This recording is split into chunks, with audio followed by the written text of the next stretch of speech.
Bonjour à tous, c'est Realme. Alors aujourd'hui nous allons vous présenter une conférence que nous avons donnée lors du Stunfest le 30 avril à Rennes.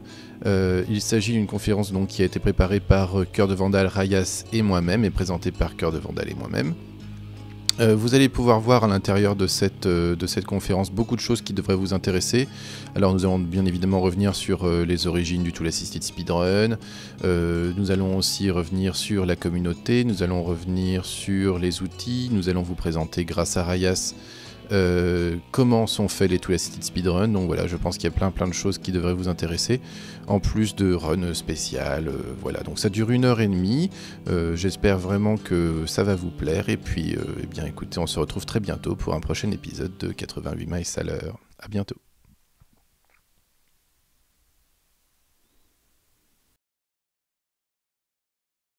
Qu'est-ce qu'un TAS? Alors déjà commençons, c'est déjà un acronyme, c'est Tool Assisted Speedrun, donc speedrun fait en étant assisté par un certain nombre d'outils. Donc on est sur émulateur, et donc il y a tout un nombre d'outils qui vont permettre en fait de se transformer en véritable cyborg vidéoludique, voilà. Avoir des outils qui donnent des infos sur le jeu, plein de choses intéressantes, mais tout ça, le détail des outils on le donnera un petit peu plus tard. Donc déjà la première chose qu'il faut avoir en tête, parce que historiquement on n'a pas directement commencé à faire des Tool Assisted Speedrun, on a d'abord commencé à faire des speedruns. Donc du coup, qu'est-ce que c'est qu'un speedrun? De manière très simple, c'est simplement aller le plus vite possible à la fin du jeu. Donc c'est une sorte de compétition vidéoludique, un challenge de soi contre le jeu. Et c'est une sorte de chrono, une sorte de 100 mètres, sauf que là au lieu d'avoir des haies, on a des obstacles qui sont ceux du jeu, quoi. C'est voilà, une discipline sportive vidéoludique. Donc, dans les types de speedrun, vous allez avoir deux façons de faire un petit peu. Il y a ce qu'on va appeler les single segment et les end segment. Single segment, c'est très simple. Vous allumez votre console et vous allez le plus vite possible à la fin du jeu. C'est très clair. En end segment, vous allez pouvoir utiliser les sauvegardes, par exemple. Donc, ça va vous permettre dans certains jeux, comme par exemple Super Metroid, d'avancer de sauvegarde en sauvegarde et d'améliorer de sauvegarde par sauvegarde. On a des petits exemples pour ça. Donc ça, c'est des speedruns originaux, hein. Donc ça, c'est le bon vieux Half-Life 2. Et ça, c'est un extrait que je vous ai choisi de la run single segment. Donc ça, là, ce que vous voyez, c'est un bout de la run fait en entier d'un coup, quoi, hein. Et il joue pas trop mal. Très souvent sur les sites qui compilent les speedruns, donc du coup les runs end segment, plus qu'être indiqué, en fait vous les téléchargez en plusieurs parties, quoi. Il y a véritablement un travail fait en plusieurs fois. Donc il y a le côté, la prise de risque est énorme dans un single segment, parce que si vous perdez vers la fin du jeu, vous devez tout recommencer, il n'y a pas de sauvegarde. Donc les prises de risque prises par le joueur sont pas du tout les mêmes. Il n'y a pas la même appréhension, quoi. En général, un end segment se veut plus rapide qu'un single segment, même si on a des petits contre-exemples. Alors voilà un bout de end segment sur Super Metroid, histoire de pas changer. Donc ça, c'est un vrai speedrunner à la manette. Vous allez voir d'ailleurs qu'il essaye de faire un petit peu le L qui clignote, tout ça. Et il est pas mauvais, hein. Lui, il est déjà pas mauvais, le joueur, hein. Mais vous voyez, il s'arrête, il fait de faire des bons... On sent tout de suite que c'est mou, quoi. Mais du coup, là, quand on parle de sauvegarde, il s'agit que des sauvegardes de la console. On n'est pas sur un émulateur à faire des save states. Oui, c'est les sauvegardes qu'il y a dans le jeu. C'est les sauvegardes officielles.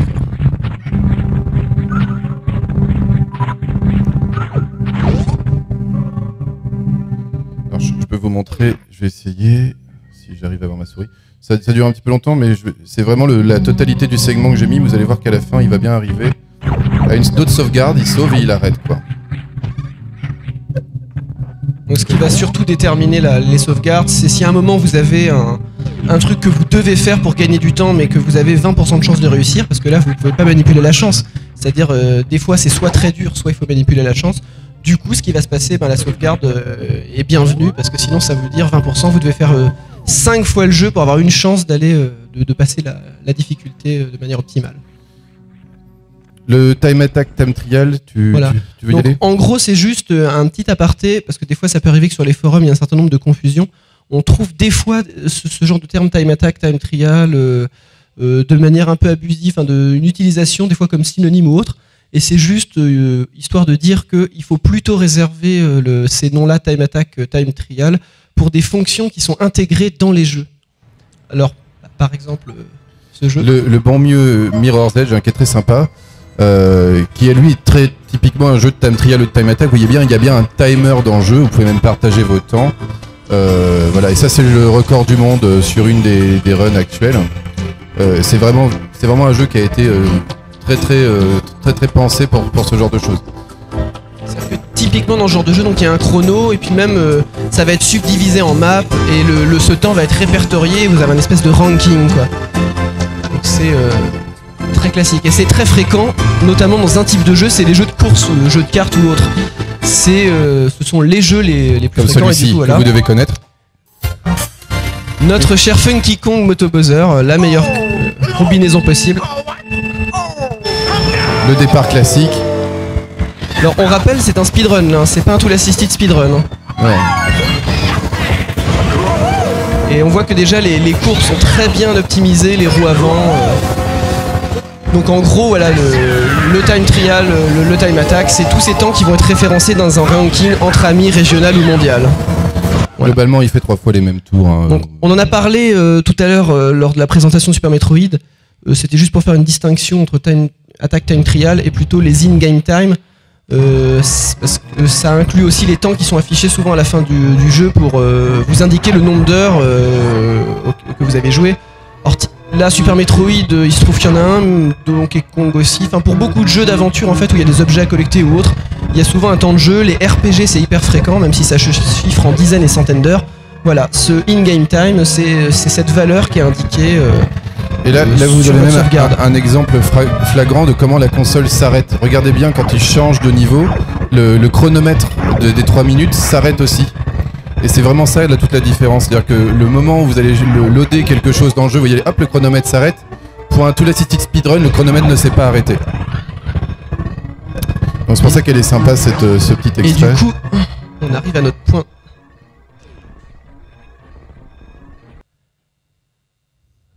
Voilà, alors, vous avez tous déjà au moins lancé un émulateur sur votre ordi? Vous avez tous joué illégalement. Voilà. Non, vous pouvez jouer à vos jeux si vous avez des Si jeux. vous avez les le vrais droit. jeux, vous avez le droit de jouer à l'émulateur, tout à fait. Donc en gros, un émulateur, d'abord de manière générale, c'est quelque chose qui va virtualiser les fonctions d'un objet. Et là, en l'occurrence, cet objet, c'est les consoles de salon. Donc en gros, au lieu d'avoir votre console de salon en hardware, vous avez votre petit programme qui virtualise toutes les fonctions de cette console. C'est-à-dire les caractéristiques, mais aussi les éventuels défauts et failles. Ça se doit d'être une reproduction fidèle de ce que ça émule. Il faut vraiment avoir ça en tête. Alors je me suis filmé moi-même en train de jouer à l'émulateur. C'est un super play de Realmium. Vous allez pouvoir voir son skill incroyable. Et en fait, j'ai eu un léger ennui, c'est que les émulateurs, ça se configure. Et j'avais mal configuré mon droite et mon gauche, ce qui va bien évidemment être extrêmement, ridicule. Voilà. Et là, je m'aperçois bien évidemment du problème et je switch et je vois que... C'est faisable à la manette. C'est faisable à la manette. Vous pouvez vous prendre des murs à la manette. Donc en gros, vous avez ensuite sur votre ordinateur des dossiers dans lesquels il y a des petits fichiers, des ROM qui eux sont les reproductions des jeux. Et donc du coup, de la même manière que vous mettez les disquettes dans votre console, vous mettez les ROM, vous chargez les ROM dans votre émulateur. Alors oui, il y a 2 catégories d'émulateurs. Alors, j'ai pas pu vous filmer la deuxième catégorie, mais c'est un peu ce que vous avez dans votre Xbox quand vous jouez à une Dreamcast dans votre Xbox. Vous émulez pas la machine, vous émulez les résultats des calculs. C'est beaucoup moins fidèle. On peut pas faire de Tool Assisted Speedrun avec des émulateurs comme ça parce qu'en fait, c'est pas du tout fidèle à la machine d'origine. Donc là, par contre, c'est un émulateur. Kega est intéressant pour ça. Donc, c'est un émulateur assez connu qui émule un peu Mega CD, 32X, Mega Drive, qui marche très bien, mais qui est pas très fidèle. Il émule pas mal, mais je peux vous l'assurer, il est pas très fidèle. J'ai des choses qui fonctionnent à l'émulateur qui marchent pas sur ma vraie machine parce que par exemple, il va compenser des synchros, il va réaccélérer des choses à 2-3 endroits. C'est surtout pour que vous ayez pas par exemple de décalage dans le son ou ce genre de choses. C'est pour que votre ergonomie de joueur ne soit pas trop perturbée. Mais pour un Tool Assisted Speedrun, il faut la fidélité. Il faut vraiment être très proche de la machine d'origine. Du coup, là, ces émulateurs, ils visent vraiment plus la stabilité. C'est un petit peu ce qu'auraient dû être les consoles c'est comment étaient les consoles dans la tête des concepteurs, c'est-à-dire une console qui n'a pas de faille a priori. Parce que dans ces émulateurs, il n'y en a pas. Il y a les problèmes des émulateurs, c'est si vous voulez, ce n'est pas intéressant pour quelqu'un qui fabrique l'émulateur d'aller émuler les bugs, ça va juste lui poser des problèmes. Néanmoins, dans la communauté des Twisted Speedrun, ils font eux-mêmes leurs émulateurs en général pour réussir à les émuler même leurs bugs. Et du coup, pour faire un tool assisted speedrun, vous devez impérativement en fait vous munir d'un émulateur spécial qui reproduit vraiment toutes les spécificités et les fonctions de la console, y compris les failles. C'est très important. Autre chose très importante, on utilise les versions originales des jeux. C'est-à-dire que c'est la copie conforme de ce qu'il y a dans la cartouche qui est sous forme de 1.0 recopiée, et c'est ça que vous lancez. Il n'y a aucune différence entre un jeu lancé à l'émulateur et un jeu... Oui, je suis un peu mauvais, une fois de plus. C'est encore le super player Real Me Up. Regardez bien, je vais faire des choses exceptionnelles dans Nestopia. C'est beau. Je m'excuse. Ce n'était pas fait exprès. Hein, je m'excuse pour mon skill lamentable. Vous comprenez aussi pourquoi j'aime le Twisted Speedrun, c'est parce que je joue très mal. C'est surtout un point qui est important, parce que sur les forums, alors c'est beaucoup moins vrai maintenant, mais quand les gens n'étaient pas très informés, très souvent les gens criaient au hack ou disaient le jeu est cheaté, donc c'était pour ça qu'on faisait un petit point vraiment là-dessus, pour dire non, voilà, il y a des outils et des émulateurs, mais les jeux, non, c'est exactement les mêmes, c'est juste un point de vue sur le jeu, une manière de jouer qui n'est pas la même. Les jeux ne sont pas cheatés, quoi. C'est les mêmes objets, les mêmes sprites, la même physique. Excusez-moi, petit plantage, on y retourne. Et donc, il s'avère que des fois, vous pouvez aussi le faire sur des jeux qui ne sont pas originaux. Sur des hacks, par exemple, comme celui-ci qui est un des plus connus, Super Demo World, qui est un Super Mario World remasterisé par des fans. En fait, ils utilisent le moteur de fabrication de Super Mario World pour refaire des niveaux. Mais ça peut se faire en tool assisted. Une fois que le jeu fonctionne, vous pouvez le faire en tool assisted. Et donc, mais par contre, vous le précisez, bien évidemment. Vous êtes en train de faire Super Demo World, pas Super Mario World, qui est un jeu donc hacké. Ça devient un nouveau jeu, comme ça se fait beaucoup des fois de réutiliser un moteur sur beaucoup de jeux PC. Là, on réutilise tout, mais on fait des nouveaux niveaux. C'est du level design, quoi. Un peu comme on vous a montré tout à l'heure le Mario Kaizo, hein, le Assault Mario, c'est vraiment dans le même principe. Et là, il s'avère qu'ils l'ont fait en tool assisted speedrun, c'est toujours très rigolo à regarder. Celui-ci, c'est vraiment la difficulté intermédiaire entre le standard et le Kaizo. C'est un peu du Super Mario World 2 bien dur, quoi. Hein. C'est quand même pas accueillant. Hein. Mais plus que l'autre. Voilà, alors là, c'est des petits éléments de réflexion sur pourquoi faire un tool assisted speedrun, enfin, quels sont les objectifs, quelle est la philosophie. C'est atteindre une certaine forme d'absolu, c'est-à-dire notre run se doit d'être la plus parfaite possible, au moins formellement. L'idée, c'est que la série d'inputs qu'on va faire pour terminer le jeu doit être la plus parfaite. C'est-à-dire que s'il existe une combinaison avec un input qui change, qui est plus rapide, on se doit de la trouver. C'est pour ça qu'il faut réfléchir, essayer d'améliorer constamment pour tendre vers un horizon de perfection. Mais ça reste toujours un horizon qu'on n'atteint jamais. Parce que le but, c'est de faire et d'essayer de trouver des choses qui vont permettre d'améliorer. Et c'est pas parce qu'on les trouve pas qu'elles n'existent pas, mais du moins, on continue de chercher, quoi. Et il y a des jeux qui continuent d'améliorer malgré, on va dire, presque 25 ans de jeux dessus, comme des Super Mario Bros. Bon, les améliorations sont faibles, mais elles existent. Hein, on continue d'améliorer. En gros, si vous voulez, il y a Dieu qui est très très haut. Hein, lui, il a le tool assisted speedrun parfait. Juste en dessous, juste au-dessus, vous mettez Chuck Norris. Vous le mettez où vous voulez. Et juste en dessous, il y a le tool assisted speedrunner. Et après, il y a vous loin. Moi, je verrais plutôt Chuck Norris, il est au-dessus de Dieu, c'est l'horizon des possibles. Oui, il dépasse Dieu, de toute façon, on s'en fout. C'est Chuck Norris, quoi. Voilà. Petite chose qu'on voulait mettre en avant aussi, on n'est pas là pour humilier les humains. On n'est pas là pour vous dire que vous jouez mal aux jeux vidéo. C'est pas parce que Kasparov se fait battre par Big Blue, qui est un ordinateur qui joue aux échecs, que Kasparov pue aux échecs. Il vous la met toujours minable aux échecs, Kasparov. Il n'est pas un plus mauvais humain parce qu'il s'est fait battre par un ordi. C'est pareil pour vous avec un tool assisted speedrun. Voilà, c'est vraiment avoir en tête que c'est une démarche, un point de vue différent, quoi. Parce que franchement, c'est joli, mais c'est un peu... mais voilà, quoi. Puis il est gros, hein. On vous fait un cerveau de cette taille, peut-être que vous gagnez. Hein. Et c'est vraiment très important, parce que fut un temps où il y avait vraiment des confusions chez les spectateurs, et même dans les communautés entre les tasers et les speedrunners, où les gens mélangeaient les choses, avaient l'impression qu'il y avait une espèce de rivalité entre les pratiques, alors que ça n'a pas du tout lieu d'être, quoi. L'objectif n'est pas le même, la manière de faire n'est pas le même. C'est deux choses qui sont tout à fait respectables et qui sont tout aussi intéressantes, mais pour des raisons différentes. Ça va vraiment beaucoup mieux maintenant entre les deux communautés, oui, c'est pas du tout la guerre. Il y a beaucoup de gens de Speed Demo Archive qui arrivent sur TAS Vidéo, il y a des croisements. Hein. Et la chose, oui, le gros croisement aussi, avec le développement de plus en plus rapide des émulateurs, des émulations, c'est que on parlait d'horizon des possibles avec les émulateurs. Et comme maintenant les émulateurs sont développés rapidement, des fois vous avez des émulateurs de consoles auxquels les gens jouent encore et sur lesquels il y a des speedruns. Et du coup, ce qui se passe, c'est que les champions, les speedrunners, etc. de différents jeux peuvent regarder les Tool Assisted Speedrun et se dire tiens, c'est marrant, on peut faire telle chose si on joue au pixel ou à la frame près. Et du coup, ça devient une sorte de règle. On va essayer d'imiter. Ça peut donner une idée. Essayer de faire quelque chose. Alors des fois, il y a des choses qui sont quasiment impossibles à faire parce que ça demande d'être trop précis. Mais des fois, on peut découvrir en fait des trous, il s'échange failles beaucoup dans d'informations. Voilà. Quand un speedrunner traditionnel trouve une faille, il sait très bien quand Taz elle va marcher. Et puis quand un Tazer trouve une faille, lui aussi, il se dit qu'il va peut-être qu'un joueur à la manette arrivera à l'utiliser. Mais ça arrive. Là, on va parler de quelque chose de très important aussi dans le Tool Assisted Speedrun, c'est que quand vous faites quelque chose, certes vous allez le plus vite possible à la fin, mais il faut avoir la classe. Mais grave la classe, quoi. C'est comme partout, c'est cheveux longs, cheveux jaunes, voilà. La même chose, quoi. Et là, c'est un exemple assez pertinent d'une run qui s'appelle le Small Only de Super Mario Bros. Il n'a pas le droit de prendre de champignons, pour vous donner une idée. Et c'est un niveau à auto-scroll, donc il peut pas aller plus vite. De toute façon, vous voyez, le niveau avance à son rythme, et lui, il ne peut pas aller plus vite. Et donc, il a décidé de vous amuser, en attendant. Il va pas attendre dans un coin que le niveau se passe. Et ça, c'est vraiment le principe de l'objectif secondaire. On n'arrête pas. Et c'est donne en général, d'ailleurs, les niveaux les plus marrants. Il n'a pas le droit de les toucher, hein, je rappelle, les champignons, sinon il est disqualifié. Ouais.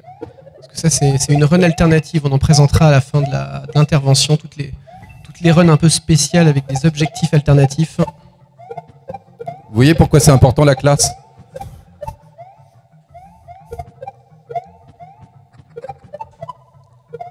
Voilà, on se doit, dans l'idée, c'est que certes, il faut aller vite, ça c'est un impératif, sinon la run n'est pas publiée, ça n'a aucun intérêt, c'est pas un speedrun, mais dès qu'on peut, il faut le faire de manière distinguée, gracieuse, et si possible faire des choses drôles aussi, surprenantes, inattendues, pour que le spectateur soit diverti, quoi.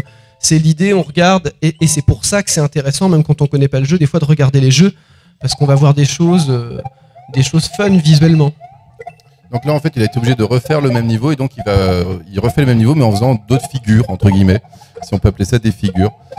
C'est toujours assez impressionnant de voir ça. C'est les moments que je ne m'en lâche jamais, moi, de ces choses-là. Il monte des bugs, il en profite. C'est un peu à la mode en ce moment aussi de faire des runs qui font des démonstrations un petit peu sans forcément aller le plus vite possible à la fin. Et là, celle-ci, c'est des moments. La première fois que vous voyez ça, vous êtes là.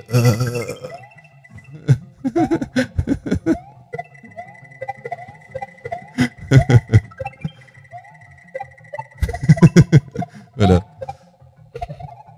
Toujours pareil, la gauche et la droite, le haut c'est le bas. Et puis voilà, là, il va en finir.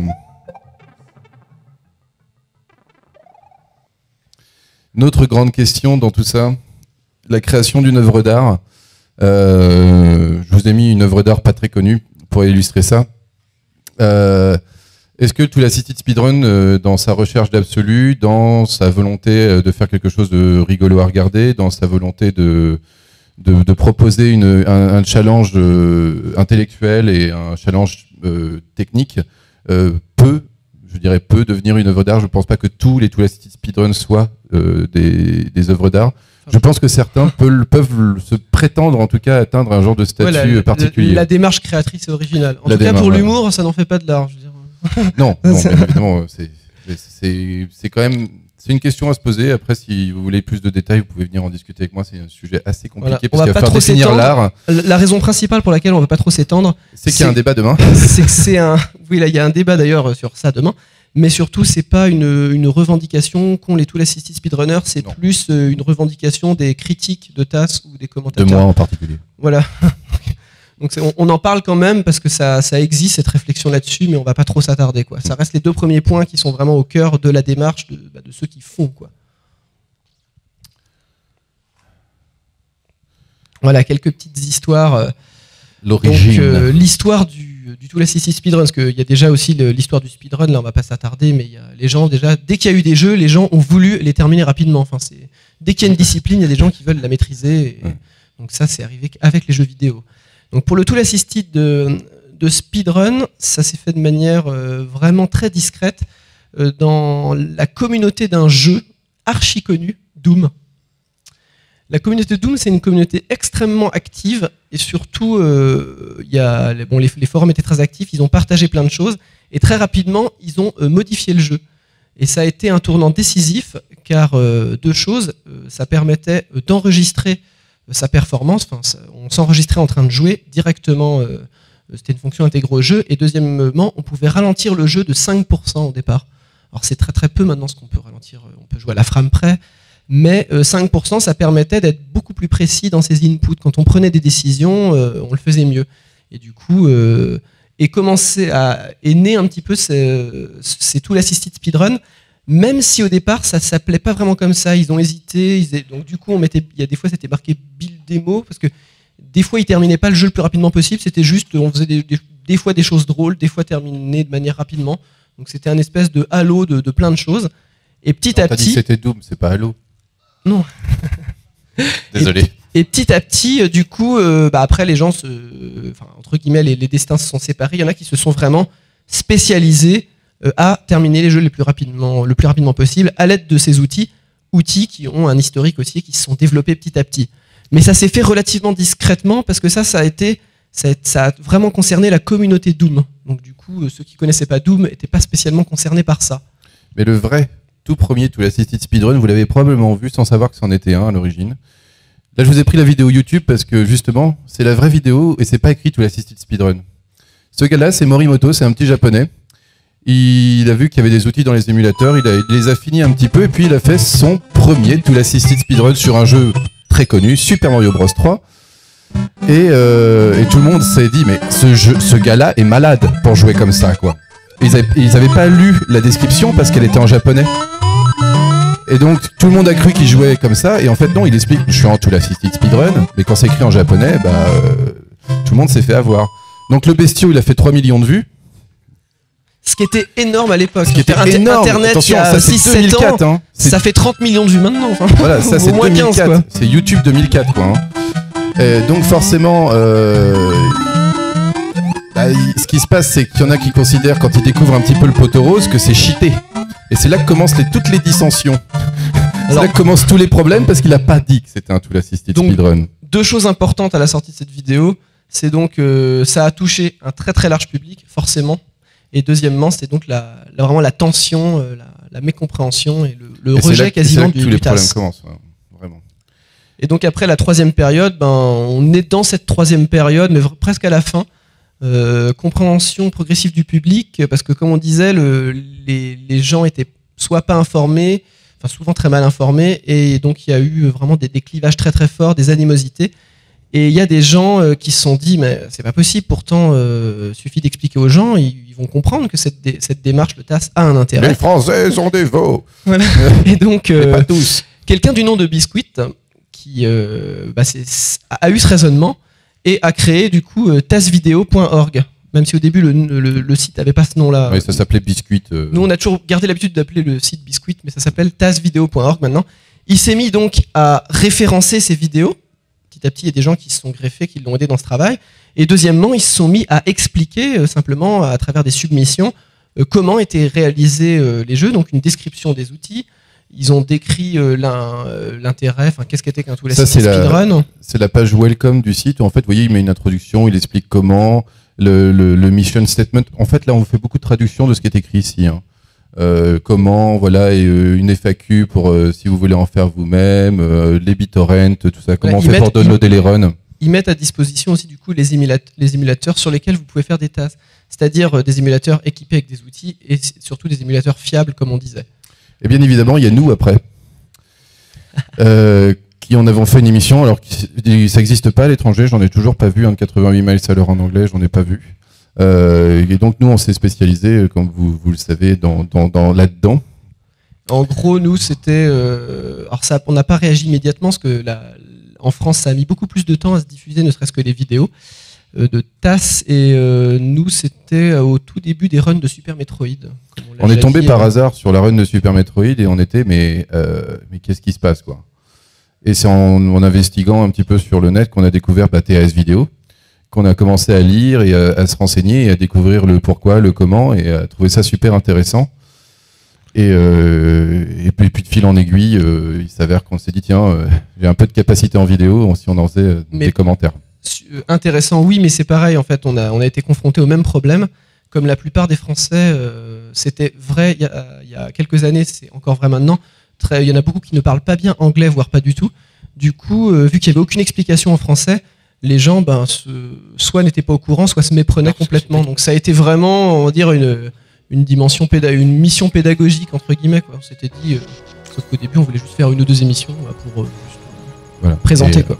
Et on va pas être loin de 2 millions de vues au total entre Dailymotion et YouTube maintenant, avec ce bestiau-là quand même qui a bien évolué depuis et qui va continuer d'évoluer au rythme des avancées technologiques que nous propose Internet. Donc on est un peu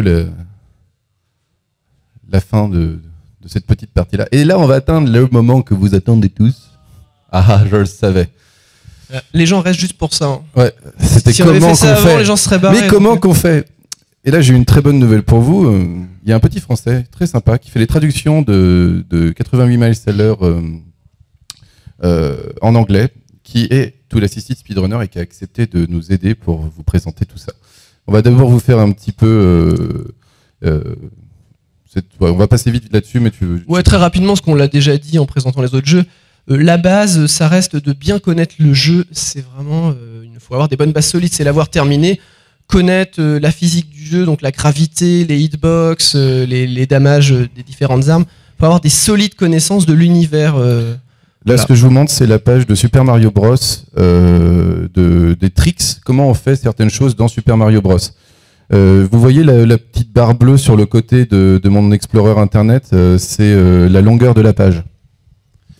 Par contre, le site, autant il y a plein de choses intéressantes, il est très mal optimisé, il est rebutant au possible, il est pas beau. C'est clair. C'est un site un peu qui mérite une refonte complète, c'est un peu le défaut, je l'admets. Ils ont beaucoup de travail, les Tool Assisted Speedrunner, et le site, voilà, c'est pas une priorité. C'est pas la priorité. Donc, vous voyez, cette page. Le pire, ça reste la page NES. La page NES avec je sais pas combien de centaines ou de milliers de jeux. Et tous les jeux se chargent d'un coup. Il n'y a pas de plusieurs pages. Voilà, quoi, vous avez intérêt à avoir la DSL bien rapide quand vous voulez aller sur TS Vidéo. Vous êtes les bienvenus si vous êtes web non, designer. Vous voyez, on a fait un tiers de la page d'explication des tricks de Super Mario Bros.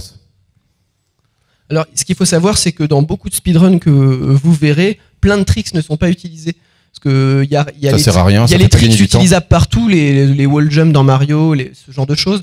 Mais il y a des choses que les gens ont trouvées qui sont assez improbables et qui a priori ne servent pas, ou alors qui n'ont pas encore, on n'a pas trouvé l'utilité. On sait que ça existe, mais ça fait pas gagner du temps ou ça n'a pas d'utilité. Mais peut-être justement ça reste un potentiel. Il faut réfléchir avec ces outils et se dire peut-être que ça servira pour une amélioration future. Et c'est ça le gros travail, on va dire, de brainstorming. Je ne vais pas vous faire toute la page en entier, vous voyez. Il travaille, c'est pour bien voir tout ce qui est possible dans les jeux. Le centre, le nerf de la guerre. Les tools, qu'est-ce que c'est? Et donc le cyberplaying, le fait d'être assisté. Les généralités sur les outils, on va vous les faire pendant la vidéo. Voilà. Donc en gros, on peut dire il y a 3 familles d'outils, entre guillemets.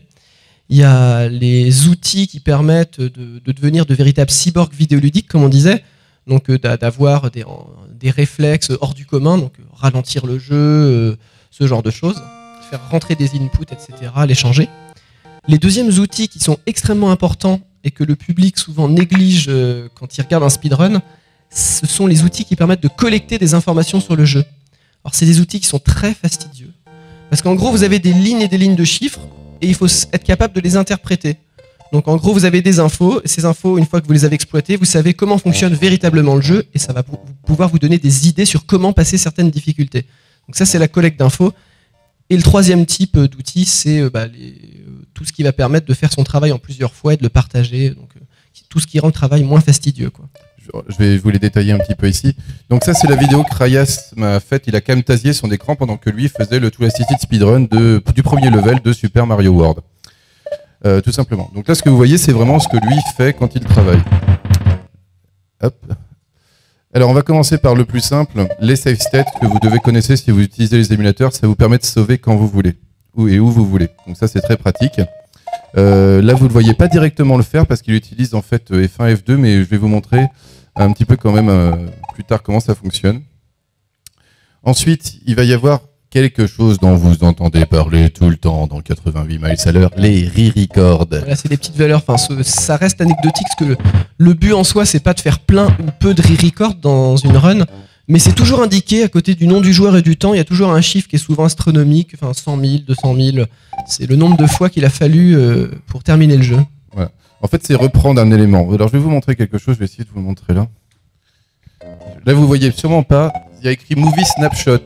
C'est-à-dire que c'est là qu'il reprend le film. En fait, si vous voulez, il fait un film de lui-même. C'est comme faire un montage d'un film, mais dans un jeu vidéo.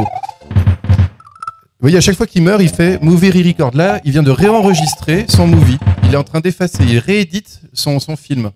Ah, il est encore pas passé. Snapshot, ça veut dire que là, il va reprendre à partir d'ici et il recommence. Jusqu'à, bien évidemment, il arrive à passer. Ah, bah non, il est encore mort, si, peut-être à la frame près. Ah, il est passé. Est-ce qu'il a perdu? Non. Ah non, c'est pas passé. Donc il recommence, re-record. Et à chaque fois que vous faites ça, un re-record, eh bien, ça en comptabilise un et à la fin de votre run, ça va vous dire combien vous en avez fait au total. En moyenne, on en fait 7 par seconde. En moyenne, hein. Y a des jeux qui montent à beaucoup plus et il y a très peu de gens en dessous. Mais ça reste un chiffre qu'il faut nuancer parce que. Ouais, bon, parce que ça dépend vraiment des jeux, quoi. Mais ça vous donne une petite idée quand même de surtout vu le travail de la communauté, enfin on en parlera après, c'est pour ça que c'est un chiffre à prendre avec des pincettes. Mais... Ouais. Donc en gros, juste un dernier point sur le re-record. Beaucoup d'émulateurs ont la fonction save state, donc quand vous jouez, c'est fréquemment, c'est sauvegarder là où vous pouvez pas sauvegarder, vous le faites tout le temps et ensuite vous chargez. La différence, c'est comme là, il y a la fonction re-record, du coup, donc vous reprenez à votre point et donc il réenregistre votre portion. Mais c'est important d'avoir en tête, imaginons, vous commencez le jeu, c'est le point A, vous passez une difficulté, vous sauvegardez, c'est le point B, vous passez une autre difficulté, c'est le point C, et après vous voulez recommencer. Vous pouvez retourner au point B. Si vous retournez au point A, vous avez effacé ce que vous avez fait en A et en B. C'est du montage linéaire. Du coup, c'est extrêmement long, fastidieux. Quand on arrive à un moment du jeu, il faut se dire ça y est, maintenant je pense que c'est bon. Parce que le nombre de fois où c'est arrivé à un joueur d'arriver très loin dans le jeu, se découvrir un nouveau glitch ou une nouvelle propriété, avoir une nouvelle info et se dire merde, je suis obligé de tout refaire parce que maintenant je peux améliorer toute ma run. J'ai une nouvelle info et il y a plusieurs bouts qui peuvent être faits. C'est très fréquent. C'est ce qui lui est arrivé sur la run de Donkey Kong Country. C'est pour ça qu'il a mis 1 an et demi. Il a découvert quand il arrivait à la fin du jeu un glitch à la con avec la roulade infinie et il a fait bon bah je refais tout. Voilà. Pour ça, il faut prendre son temps. Prendre son temps. Alors autre chose là que vous voyez qu'il utilise beaucoup, c'est le frame advance. C'est ce qui lui permet de ralentir le jeu. C'est ce qui lui permet, vous voyez en fait, si vous voulez, sur droite et gauche de son clavier, il a j'avance d'une frame en une frame. Il fait en plus autre chose, c'est qu'il peut rester appuyé et de pas faire de frame en frame, lancer un petit peu le jeu doucement. Ça lui permet, par exemple, une fois qu'il a lancé ses inputs, de pas attendre toutes les frames. Ça fait gagner un petit peu de temps quand. Il est expérimenté. Hein. Même beaucoup. Là vous voyez un Twisty Speedrunner qui va vite. Il va mettre que 10 minutes à taser le premier level. Autre chose très importante et dont on se rend pas compte de l'importance tout le temps, c'est le RAM watch. Je vous ai fait un petit zoom dessus, c'est ce qui tourne. Là vous voyez le RAM watch sur le côté. Voilà, et c'est là qu'on a des données extrêmement intéressantes sur le jeu, mais il faut bien comprendre que ces données sur le jeu ne vous sont pas écrites comme ça. C'est eux qui prennent des notes, ils démontent la cartouche et ils découvrent que certaines données doivent avoir certaines valeurs. Là, par exemple, la valeur qui est très importante pour lui, c'est le 49 tout en haut. C'est la horizontal velocity, c'est la vitesse de Mario, horizontale. Et il veut rester à 49 tout le temps. 49, c'est la vitesse maximale de Mario en vitesse horizontale. Il a d'autres données, donc il va avoir la vertical velocity, c'est la vitesse de Mario quand il saute. Il va avoir l'horizontal position, c'est la position de Mario dans l'écran. Il va avoir la horizontal subpixel, c'est la position globalement des éléments du décor par rapport à Mario. Vertical position, voilà, il a plein d'informations. Et le score, vous voyez le score, c'est écrit 6060, c'est bien là, c'est bien le bon score. Et donc ça, c'est eux qui le font. Hein. Ça, c'est des notes qu'eux ont écrites. C'est pas écrit dans la cartouche. C'est à vous de les trouver, ça. Hein. Donc c'est très très long et c'est pour ça que là, il y a besoin du travail de la communauté. C'est pour ça qu'il faut s'échanger des infos, pas rester dans son coin, parce que sinon on peut pas faire ce genre de choses. Il y a des milliers et des milliers d'adresses. Donc quand quelqu'un trouve une info, il faut immédiatement la communiquer aux autres. Et du coup, ils vont pouvoir. Là, je vais juste vous montrer l'exemple du 49 de Value. Il faut savoir que dans Super Mario World, il y a un truc un peu subtil, c'est que quand vous courez le plus vite possible, c'est une vitesse variable que vous avez à fond. Vous allez osciller entre 46 et 49 pixels par déplacement horizontal. Et donc, il saute tout le temps. Parce que quand vous sautez, vous restez à 49. Et vous voyez que son gros défi... Enfin, vous restez à votre vitesse max. Vous allez à 49. C'est que peu importe la vitesse, max. Vous allez garder votre vitesse en sautant. Et si vous allez voir, à chaque fois que le 49 en haut là bouge, il fait un re-record. C'est obligé. Si jamais ce 49 saute, par exemple parce qu'il a raté son saut, parce qu'il a marché, parce que... voilà. Autre chose très importante que vous voyez là, en bas, c'est les touches qu'il appuie. Et par exemple, ils ont découvert dans Super Mario World qu'il faut appuyer sur le bouton de saut 4 frames avant le saut effectif. Donc, imaginez, vous avez votre petit bonhomme, vous descendez de 4 frames, vous savez que vous allez toucher le sol, vous re-recordez. Vous appuyez 4 frames avant. A, vous touchez le sol, là il saute. Et vous espérez que vous l'avez bien fait, que ça va toujours écrire 49. Et en plus, quand vous faites ça, vous devez avoir la classe. Et là, c'est pour ça que là, il s'est amusé, c'est lui qui me l'a dit. Vous pouvez sauter de la manière dont vous voulez, soit faire la toupie, soit faire le saut normal, vous allez rester à 49. Donc il fait un coup toupie, un coup saut normal, un coup il essaie de tuer un ennemi. Et c'est pour ça que ça lui prend aussi beaucoup de temps. Et là, c'est par exemple, sur ce point-là, c'est typiquement le genre de différence entre un TAS et un speedrun classique. Parce qu'en tant que joueur, quand on joue au jeu normalement, on peut croire qu'il faut avoir les pieds au sol pour sauter du coup. Enfin, ce genre de truc tout bête, quoi. Donc là, on se dit, bah non, regardez, ça peut se jouer à ça près, on peut essayer de tirer un petit peu à gauche ou tirer un petit peu à droite. Et c'est sur ce genre de précision que la différence peut se faire, parce que sur chaque seconde, il se passe tellement de choses où on peut optimiser qu'à la fin, au niveau du rendu de ce qu'on va voir, finalement, c'est très, très, très différent. C'est rigolo à regarder quand même. Hein. Alors, sur le RAM Watch aussi, un point qui est très important. Toutes ces adresses correspondent donc à des données physiques, mais pas que. Ça correspond aussi à des objets du jeu. Quand vous cherchez, par exemple, chaque objet a une adresse mémoire précise. Tous les objets, c'est-à-dire tous les PNJ, tous les héros, n'importe, tous les items, certains éléments de décor, les ennemis, absolument tout. Et pour des fois même des choses entre guillemets un peu plus abstraites, par exemple pour ceux qui ont vu la run d'Ocarina of Time, par exemple, même les champs d'Ocarina sont des objets. En fait, tout ce qui est susceptible d'être dans un inventaire ou n'importe quoi, ou d'être quelque chose dans le jeu, a une adresse.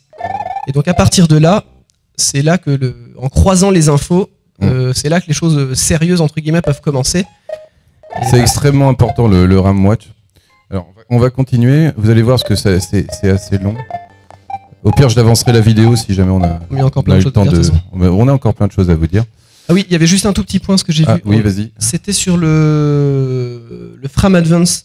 Des fois, sur certaines runs, c'est pas forcément marqué Frame Advance, c'est marqué Slow Motion.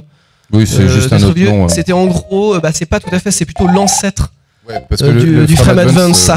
C'était l'époque, on ralentissait le jeu. Et au bout d'un moment, on l'a tellement ralenti qu'on avançait à la frame près. Du coup, voilà, ça a changé de nom. Le nom, c'est Frame Advance. Le nom officiel maintenant, c'est Frame Advance, c'est plus Slow Motion. Le hex editing, c'est un truc très très très pratique, mais très très très chiant à utiliser aussi. En gros, vous faites ce qu'on appelle un movie file. Ce qu'il est en train d'enregistrer, là, c'est un movie file. C'est les touches que vous faites à chaque frame. Ça, c'est stocké sous une forme de fichier texte. Globalement, ça écrit 001, c'est la frame 1, et vous appuyez sur start plus A plus bas, par exemple. Frame 2, on continue comme ça. Et donc, ils se sont fabriqués eux-mêmes un petit programme qui leur permet d'éditer ces touches-là. Donc, par exemple, comme on disait, vous savez, dans le montage avec les re-records, c'est linéaire. Si vous ratez quelque chose, vous allez devoir tout refaire depuis le début. Ou alors retrouver une save state. Enfin, c'était horriblement compliqué. Et donc, le hex editing, ça vous permet de reprendre des bouts de votre run.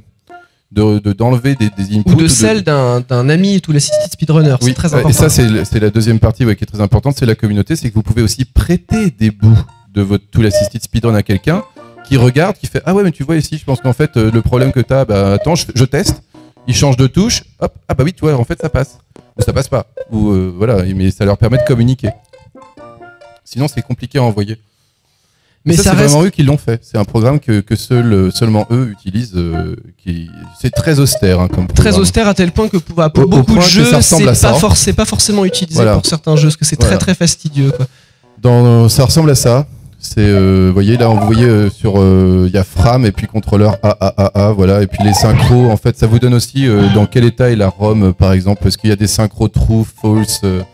Voilà, c'est super austère, mais intéressant. Très souvent, vous pouvez aller, vous pouvez soit vous faire un petit peu, pour ceux qui jouent au jeu PC, vous faire des sortes de macros, des scripter certains passages, ou parce que très souvent on va pas faire le jeu au hex editing. Non. Ce qui va se passer, c'est que plutôt on va corriger certaines petites choses, mais vraiment c'est juste des cheveux, des grains de sable, mais qui ont toute leur importance parce que si on le fait pas, des fois on peut avoir des problèmes. Tu veux parler un peu du scripting ? Oh ben non, c'est juste une forme. C'est une forme d'hex editing. En moins, en gros, c'est s'éditer ces touches. Je te demande.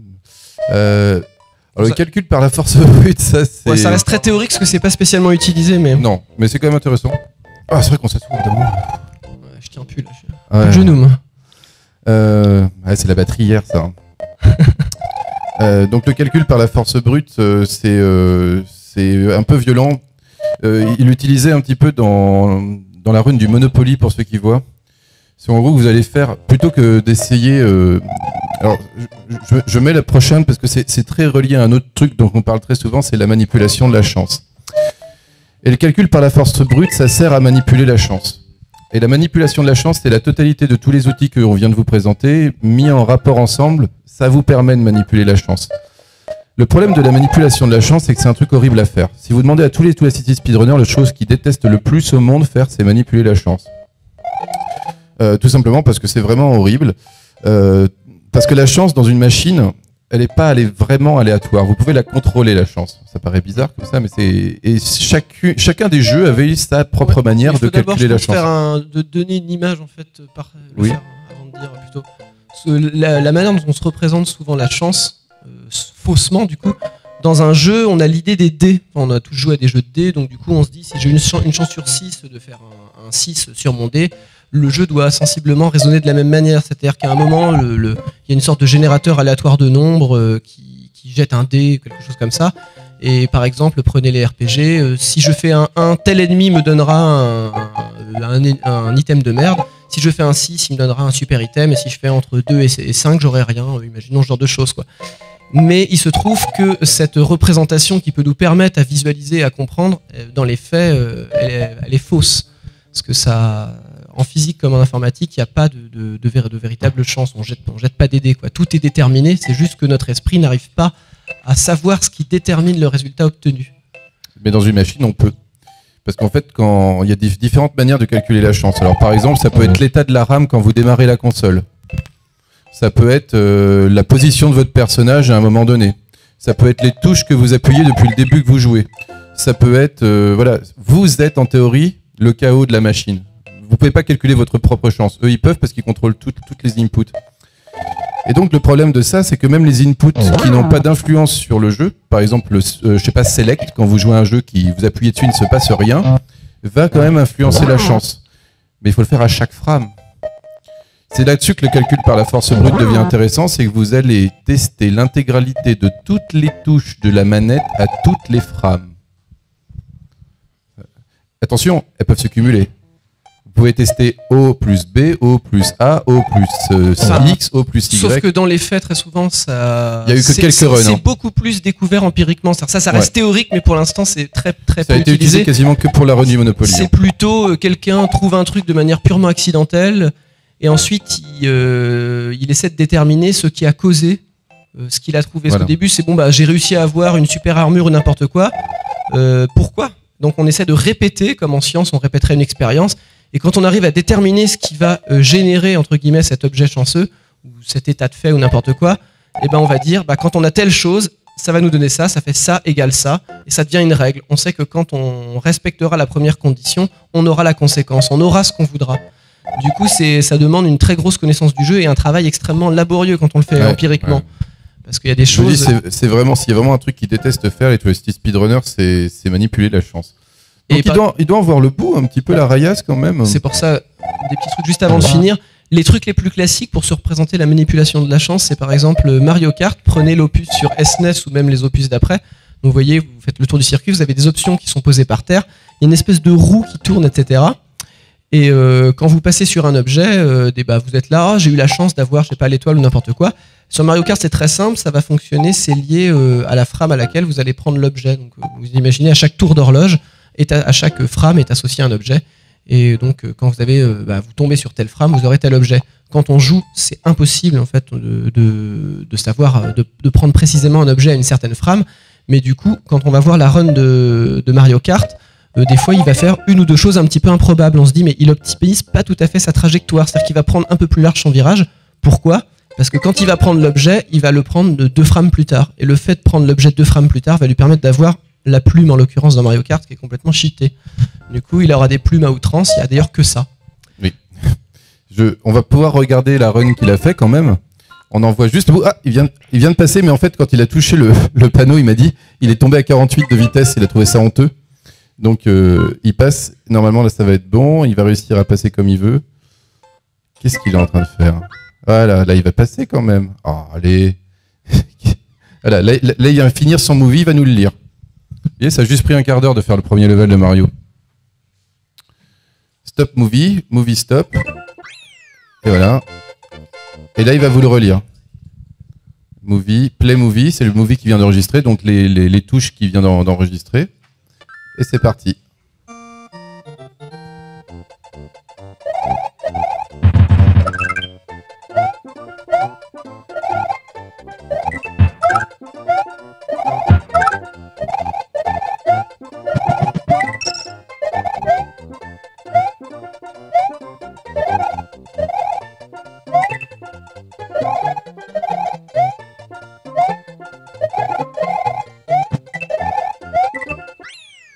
Et voilà.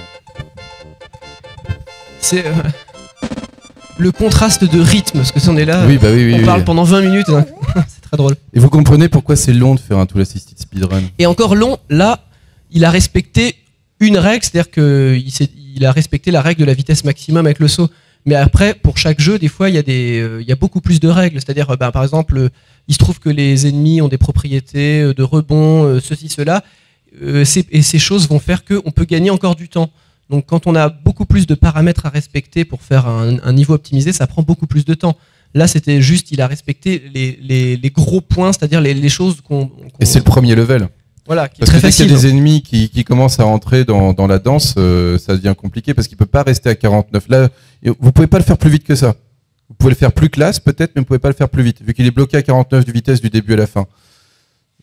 Oui et non, parce qu'ils ont trouvé des tricks récemment, voilà. On en parlera peut-être, mais normalement, vous ne pouvez pas aller plus vite que ça. Et donc, la communauté, on nous a beaucoup parlé, parce que c'est vraiment très important. Même si on a déjà évoqué un petit peu, en gros. Voilà. C'est un énorme forum. C'est vraiment un énorme forum. C'est une mine incroyable de tout. Voilà, vous avez les émulateurs, vous avez les discussions, vous voyez le Tool Assisted Laboratory. Là, je vais dans le genève, je vais aller dedans, voilà. Là, ils sont en train de parler, par exemple, des émulateurs Wii. Ils sont en train de parler de comment faire des choses incroyables avec, justement, c'est le laboratory, c'est les idées qu'ils partagent. Est-ce que tu penses que ça c'est possible? Est-ce que tu crois que c'est intéressant? Voilà. Donc en gros, c'est vraiment le partage d'informations sur donc, les outils, les tutoriels pour les newbies, mais aussi du coup des choses très avancées, des partages d'infos sur les jeux aussi. Donc comme on disait, c'est vraiment la chose cruciale. Vous trouvez un adressage mémoire, vous savez que ça correspond à la carapace d'un Koopa, vous dites voilà, telle adresse c'est ça sert peut-être pas, mais au moins tu as l'info, ça te servira peut-être. Là, ce que je vous ai mis, c'est le canal IRC de TAS Vidéo. C'est des vieux, donc ils utilisent IRC. Et là, ils étaient en train de discuter je crois, du premier Tool Assisted Speedrun de Donkey Kong Country Return et des machines nécessaires en fait. Déjà. Oui, déjà, ils étaient en train de se dire qu'il faut un SSD pour supporter le truc, il faut un Core i7, mais ça marche.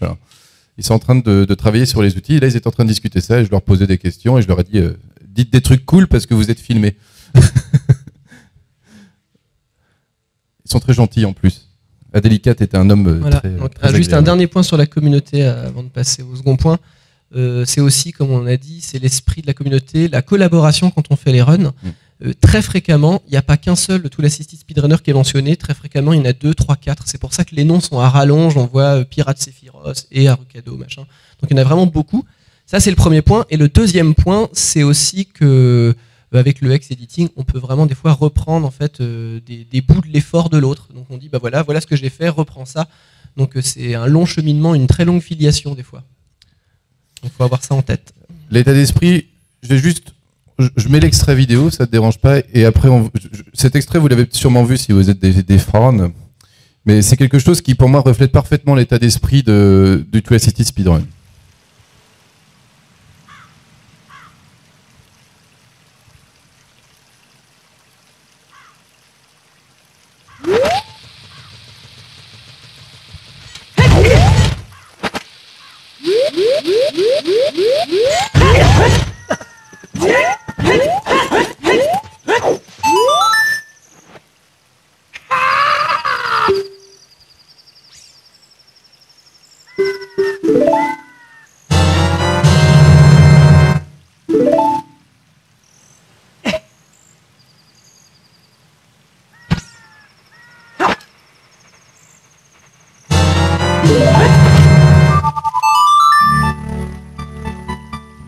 Voilà donc.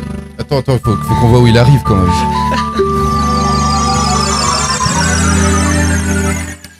Dans ce court extrait, je vais le poser, il n'y a plus grand chose d'intéressant à part la femelle là, qui sait pas se battre. Voilà, c'est. Hop. Ça on en parlera après. Alors, là, qu'est-ce que vous venez de voir? Simultanément, vous avez vu des tricks de malade techniquement. Dire, il n'a pas d'Epona, il arrive à aller directement à la Gerudo Valley en utilisant des sauts de bombe. Ensuite, il est en train de faire une quête annexe qui lui permet de faire ce qu'on a appelé le Reverse Bottle Adventure. RBA. Le RBA pour les intimes. Qui vous permet d'avoir les objets que vous voulez quand vous voulez. C'est assez pratique. Avec des nuances, avec des nuances. Des guillemets quand même. Voilà, avec des gros guillemets, parce que vous rappelez de l'ex-editing qu'on vous a montré là, qui vous donne des chiffres. Il s'avère que... Non, le Ramwatch. Ah oui, excusez-moi, le Ramwatch, tu as raison. Le Ramwatch vous donne plein d'informations, et si vous êtes très malin, vous pouvez découvrir que à la place d'avoir les données, par exemple, de position d'un personnage, ça peut aussi vous donner les données d'affiliation d'un objet. Et c'est ça en fait qui font planter. C'est-à-dire que vous devriez avoir un objet, vous allez en avoir un autre. Et tout ça, c'est dans cette petite séquence, quoi. Simultanément, il vous montre vraiment un trick de fou, purement gamer, on va dire, de sauter par-dessus un saut complètement improbable que vous pourriez pas faire à la manette. Et ensuite, ils enchaînent tout de suite quelque chose de complètement impossible à la manette, vu qu'il faut vraiment rentrer dans les arcanes du jeu, connaître les interrupteurs logiques que le jeu va... Enfin, c'est les permissions que le jeu va vous permettre d'avoir pour aller le plus vite possible à la fin. Et ça, c'est vrai que c'est très récent en plus. Juste une petite parenthèse là pour Ocarina of Time. Donc, c'est une chose d'avoir les adresses, mais après, il a fallu trouver la technique pour faire planter cette adresse. Et elle est elle-même décomposée en 2 temps. La technique toute bête, c'était qu'il fallait un type d'objet particulier. J'aime bien le toute bête. Oui, toute bête façon de parler, quoi. Il faut un type d'objet qui sont des objets qui target, c'est-à-dire des objets qui ciblent d'autres objets, qui sont susceptibles de porter d'autres objets. C'est la bouteille. La bouteille, en soi, on peut mettre une araignée, n'importe quoi. Enfin, pas n'importe quoi, mais il y a 3-4 objets qu'on peut mettre dedans dans le jeu. Donc dans le jeu, c'est spécifié. Vous avez la bouteille et il y a une variable XX. Et ça va dire ce que vous avez dans votre bouteille. Sachant que dans le jeu, normalement, il n'y a que 4 ou 5 valeurs, ce qui correspond aux 4-5 objets. Ils ont remarqué que quand, avec Link, on ramassait un objet avec notre bouteille vide, cette valeur, on pouvait planter au moment où elle va être déterminée. Normalement, elle est déterminée par l'objet qu'on ramasse, et en faisant en fait un saut latéral pile au moment où on ramasse l'objet, cet adressage mémoire plante. Alors le problème, c'est qu'il plante pas n'importe comment. C'est pour ça qu'on peut pas tout avoir. C'est une certaine valeur qui va se rajouter au chiffre que vous devriez avoir. Donc du coup, vous êtes dépendant quand même de l'objet que vous ramassez, et vous rajoutez une certaine valeur qui est fixe. Cette valeur, elle est elle-même dépendante, ça a été trouvé empiriquement, d'un objet qui est équipé sur vos petits boutons jaunes de la manette 64. Vous vous rappelez sur le gameplay de Zelda, vous avez 3 petites croix, enfin 3 petites flèches jaunes. Je vous avais prévenu que c'était tout bête. Et sur la flèche de droite, vous avez un objet, et en fonction de l'objet qui est équipé sur cette flèche droite, ça va rajouter une valeur à la variable de l'objet qui est target par la bouteille, et vous avez un objet, vous avez une nouvelle adresse, et donc vous vous retrouvez avec un objet n'importe lequel dans le jeu. Mais quand je dis n'importe lequel, la moitié les 3/4 du jeu, en gros, il va choper des chansons d'ocarina en ramassant des pauvres araignées ou ce genre de choses. Il a besoin de se téléporter à un endroit, il a besoin Parce qu'un chant d'ocarina est considéré comme un objet dans la console. Il a besoin accessoirement de l'ocarina aussi. Enfin, en gros, il peut avoir beaucoup d'objets. Et donc, là, le jeu devient complètement différent. C'est pour ça que ce jeu est très important dans l'histoire du Tool Assisted Speedrun, parce que ça a donné une nouvelle impulsion. L'idée, c'est de se dire là, bon, j'ai besoin de tel objet pour avoir ça. Donc, comment je vais acquérir cet objet le plus rapidement possible? Vous raisonnez plus du tout le jeu de manière classique. Vous partez de la fin. L'histoire, on s'en fiche. C'est juste une sorte de puzzle, une succession d'objets. Vous devez juste acquérir un certain objet le plus rapidement possible. Cet objet, ce sont les médaillons de lumière, d'ombre et sombre et lumière, ombre et lumière. Les 2 derniers médaillons de Ocarina of Time. En gros, pourquoi? Parce que là, on peut accéder au donjon de fin quand on a ces 2 médaillons. Alors ça peut paraître curieux. On pourrait se dire, on nous demande d'avoir 6 médaillons, la console devrait checker qu'on en ait 6. Mais en gros, ça demande plus de ressources. L'idée, c'est d'aller à l'essentiel quand on fait du code. Ça fait des lignes en moins. Ça fait des lignes plus courtes. Du coup, la console va juste checker si vous avez 2 médaillons, car les programmeurs supposent que quand vous avez ces 2 médaillons-là, vous les avez tous, parce qu'a priori, il y en a un que c'est le dernier médaillon qu'on a, donc a priori, il n'y a pas besoin de se fouler et de vérifier qu'on a les autres. Donc voilà, c'est cette espèce de truc qui finalement est un peu plus compliqué que ce que j'avais dit, mais en gros, ça vous donne une idée en fait du type de raisonnement qu'il faut pour trouver des nouvelles choses, quoi. C'est voir le jeu comme un puzzle, quoi. C'est un puzzle game, il y a des difficultés, comment je vais passer, et ça se trouve, je peux éviter cette difficulté, j'ai même pas besoin de la résoudre, je peux faire autre chose. Enfin voilà, c'est du gros brainstorming. Ça vous montre bien l'état d'esprit quand même, sur ces 3 minutes de vidéo qu'on vous a montré. Là, je vais vous parler d'un truc un petit peu particulier, mais qui me tient à cœur, moi, parce que j'en ai vu tellement pleurer sur les forums ou sur le IRC à dire « je suis désynchronisé ». Une désynchronisation, en gros, c'est quand les touches que vous faites, elles sont plus en rapport avec la bonne frame. Vous vous rappelez, dans l'Hex Editing, on voit la frame avec les touches, et des fois, il s'avère que ça marche pas très bien. Ça donne des choses un peu tristes. Ça va vous prouver aussi que si vous n'êtes pas là pour faire un Tool Assisted Speedrun, ça marche pas.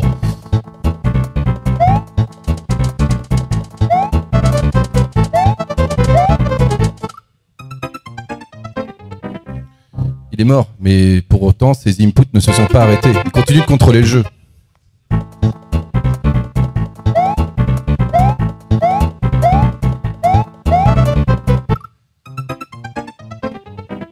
C'est ridicule. Mais c'est pas pour autant que le jeu s'arrête. Et là, vous allez voir quelque chose de très très drôle.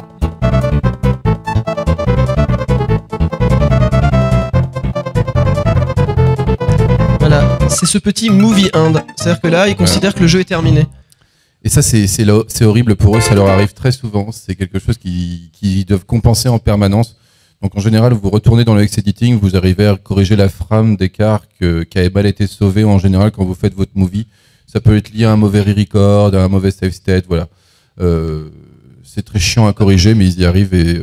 Si vous voulez une analogie, en gros, très simple, c'est quand par exemple il n'y a plus de synchro labial dans un film, mettons vous vous amusez à décaler en fait le son par rapport à l'image, juste mettons d'une seconde, une seconde c'est déjà énorme, ça sera décalé pour tout le reste et le film va continuer. Du coup ça lie, c'est juste que ça va être complètement illogique. Le film il sait pas qu'il est décalé lui-même, quoi.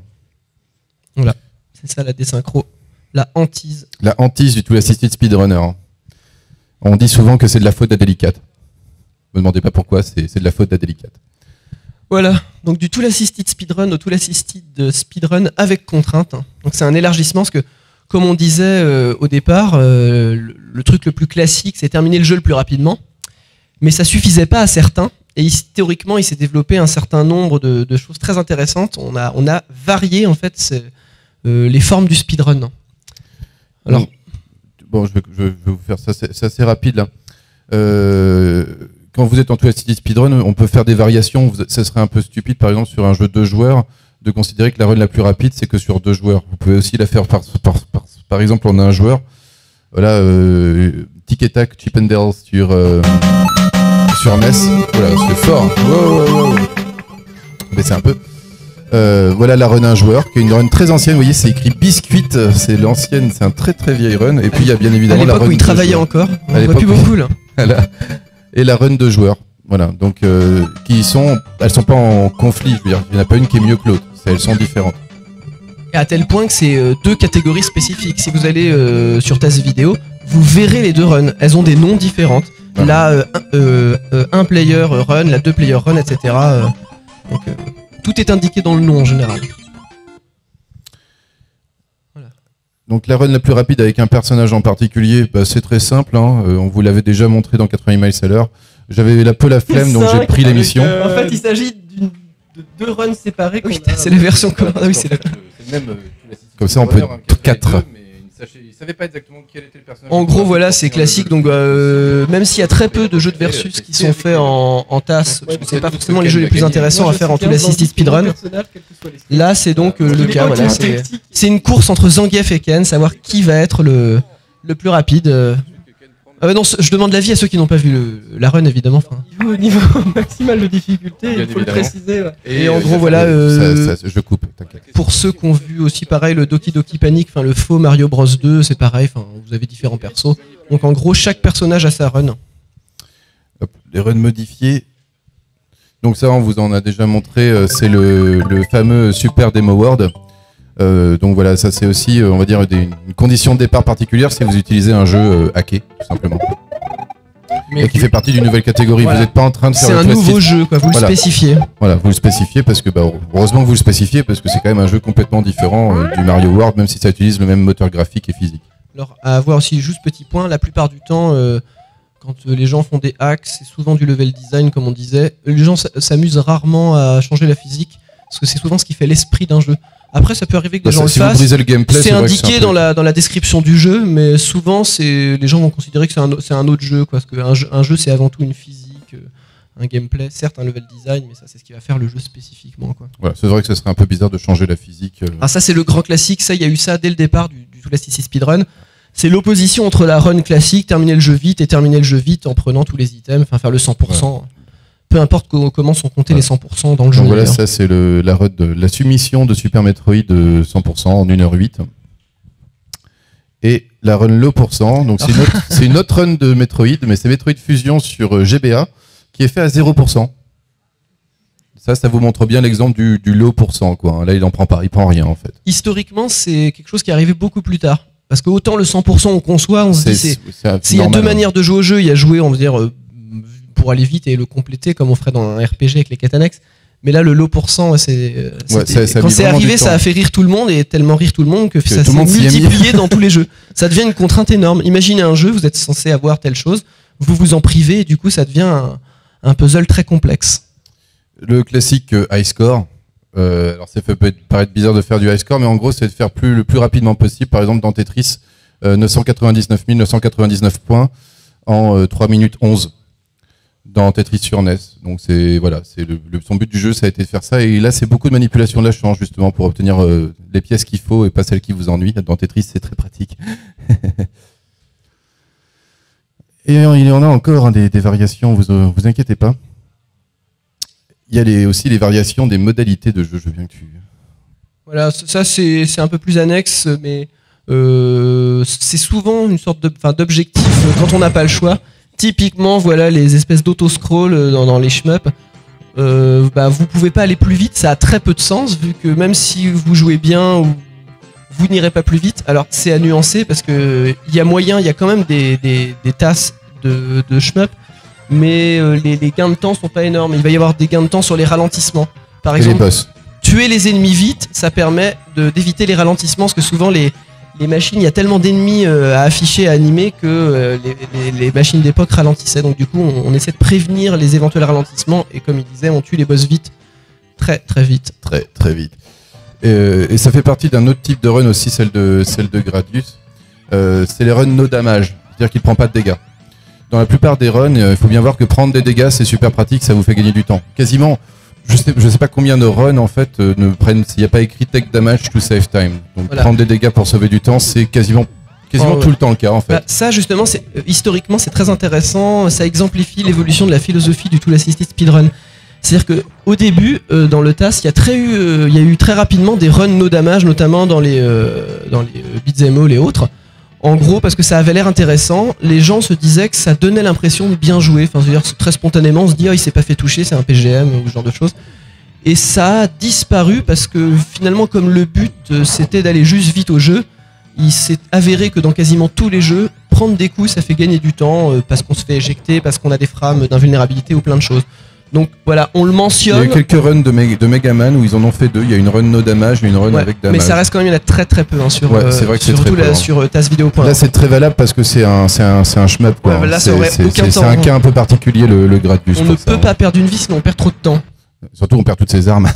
Alors ça, c'est le petit bonbon en fait. Ça, c'est la sucrerie. Hein. Le dernier né et c'était assez improbable parce qu'autant les choses qu'on a mentionnées avant, on s'est dit bon ok, c'est vrai que c'est intéressant, mais ça vient assez facilement à l'esprit.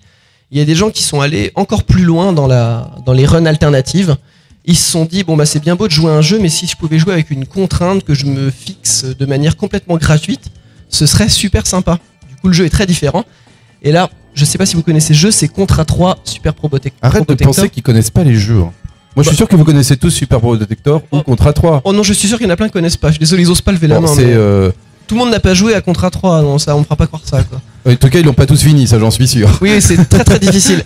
J'ai testé le premier niveau, j'étais là, mais c'est pas possible, c'est une blague. Donc en gros, ce qui se passe, vous, à part contre les boss, vous le voyez pas tirer. Et pourquoi? Cette run s'appelle la run pacifiste. C'est-à-dire qu'en gros, il s'est fait une sorte de mini-scénario pour justifier, entre guillemets, sa contrainte. Il s'est dit, voilà, les armes, ça coûte trop cher, il y a une restriction budgétaire et vous ne pouvez pas tirer si vous c'est pas obligatoire. Donc en gros, il tue aucun ennemi, il les évite, et il tue juste les boss, parce que dans tous les jeux ce genre de jeu, c'est quasiment tout le temps le cas, j'allais dire les vieux jeux, mais même les jeux récents, c'est ça. À la fin du niveau, il y a un boss, tant qu'on n'a pas tué le boss, on va pas au niveau d'après. Donc là, il n'y a pas le choix, on est obligé de tuer le boss. Mais à part les boss, il n'y a aucun tir de fait. Pas de tir gratuit. Bah, c'est les restrictions budgétaires, c'est ça? Voilà. Alors ça c'est une chose, mais on peut aller encore plus loin, parce que ça en a inspiré des gens. Et il y a des gens qui ont dit ok, on va faire encore pire. On va jouer à un jeu sans utiliser un des deux boutons qui est... là c'est comme c'est le Mario Bros 1 sur la NES, vous vous rappelez, vous avez AB, donc vous avez deux boutons en plus de la croix. Et il s'est dit, je vais terminer le jeu sans courir. Donc courir, c'était un des deux boutons du gameplay de Mario, il y a un bouton de saut et l'autre bouton il sert à courir ou tirer des balles de feu avec votre Mario, avec votre fleur. Et donc en gros, bon, ça a l'air anecdotique, mais il se trouve que en termes de level design, c'est bien pensé. Il y a beaucoup de choses qui sont, quand on vous donne des outils, c'est qu'ils doivent servir. Sinon, c'est que le jeu est mal pensé. Mario, il y a par exemple des moments, des trous, on ne peut pas les passer si on n'a pas on peut pas courir, parce que quand on court, on a une plus grande vitesse, ça tombe sous le sens. Et du coup, vous vous dites comment il va réussir à passer. Parce que le mec, quand il se fixe cette contrainte, il ne sait pas s'il peut terminer le jeu. C'est-à-dire, en gros, il avance petit à petit dans le jeu et il se dit. Là ça passe, là ça passe pas, comment je vais faire? Et il se trouve que il réussit à terminer le jeu. Il met 2 minutes de plus que la run standard, enfin un petit peu plus, 2 minutes 30 de plus. Alors là il y en a un autre qui a commencé sur Mario 64, c'est un jeu aussi qui est très très apprécié par les tous les speedrunners. Ils sont partis pour faire le jeu sans sauter. Voilà, pour vous donner une petite idée. Et en fait, si vous vous rappelez dans Mario 64, quand vous donnez un coup de poing, vous faites un léger saut, ça lui permet de rentrer dans les tableaux. C'est dingue, et ils n'ont pas fini. La run n'est pas terminée, elle est en cours parce qu'il y a des endroits où ils passent pas. Quoi. La question c'est est-ce qu'il se terminera? Parce que des fois il y a des essais qui avortent, hein. Ça peut arriver. Oui, des fois des gens qui testent des choses ils mettent la vidéo pour dire à mi-parcours, et ils se rendent compte qu'ils peuvent pas. Voilà. Mais dans Mario, il n'y a pas de problème. 2 mots sur Apili. Apili, dans sa vie, il a tasé un jeu, Super Mario Bros. Voilà. C'est le spécialiste de Mario Bros. Ça va faire 5 ans qu'il tase Super Mario Bros. 1. Alors, si vous voulez vous attaquer à ce jeu-là, bonne chance. Hein. Alors, juste une petite parenthèse sur Mario Bros 1, parce que c'est un jeu forcément qui a été tasé très très rapidement, parce que c'est un jeu culte. C'est un des rares jeux où il n'y a quasiment pas de différence entre guillemets entre les speedruns et les tool assisted speedruns. Parce que le jeu est relativement simple, relativement court, du coup il y a une différence de 2-3 secondes. Ce qui est quand même énorme à l'échelle de jeu. Les 3 dernières secondes sont dures à gagner. Hein. Ça se joue sur justement de la précision au pixel près, à la frame près, mais globalement c'est les mêmes décisions qui sont prises, etc. Là encore, quelque chose de génial. Voilà, ça c'est de faire. C'est pour le show, ça. Ça c'est pour le show, c'est vous faites 2 jeux simultanément avec une seule manette. Donc là, il va faire Mega Man X d'un côté et Mega Man X 2 de l'autre. Et il met que 41 minutes. Hein. Parce que bien évidemment, il y a quand même la contrainte permanente, c'est d'aller le plus vite possible à la fin du jeu. Mais là, vu que c'est exactement le même moteur graphique et physique, c'est juste un peu, c'est vraiment le même jeu, on va dire, c'est le même bouton en plus. Vous voyez qu'il contrôle bien les deux jeux simultanément, quoi. Alors en plus, il est assez malin, c'est qu'il va s'organiser pour éviter d'avoir tout le temps les deux jeux à contrôler. Il y a beaucoup de dialogues en fait dans Megaman, donc quand il est en train de discuter avec quelques-uns, beaucoup. Faut pas délirer quand même. C'est pas beaucoup, c'est vrai, mais quand même, il va très rapidement optimiser ce. C'est vraiment rigolo à chaque fois à regarder. C'est très dur à regarder. On fait un peu des lunettes 3D. Vous voyez, on a chacun un écran, un œil, quoi. Mais ce qui est très marrant, c'est que des fois, si vous vous concentrez sur un seul écran, des fois, il attend bêtement. Vous vous dites, mais qu'est-ce qu'il fait? Enfin, il pourrait avancer. Donc c'est plutôt drôle, quoi. Mais globalement, c'est assez bien optimisé, quoi. Par exemple, là, il perd du temps, il escalade pas. Et en fait, c'est simplement parce qu'il comme ça, il va pouvoir être tranquille quand il va tuer le boss. Parce que d'un côté, il va tuer un boss. Et de l'autre, il va aussi arriver à un boss. C'est quand même assez incroyable, quoi.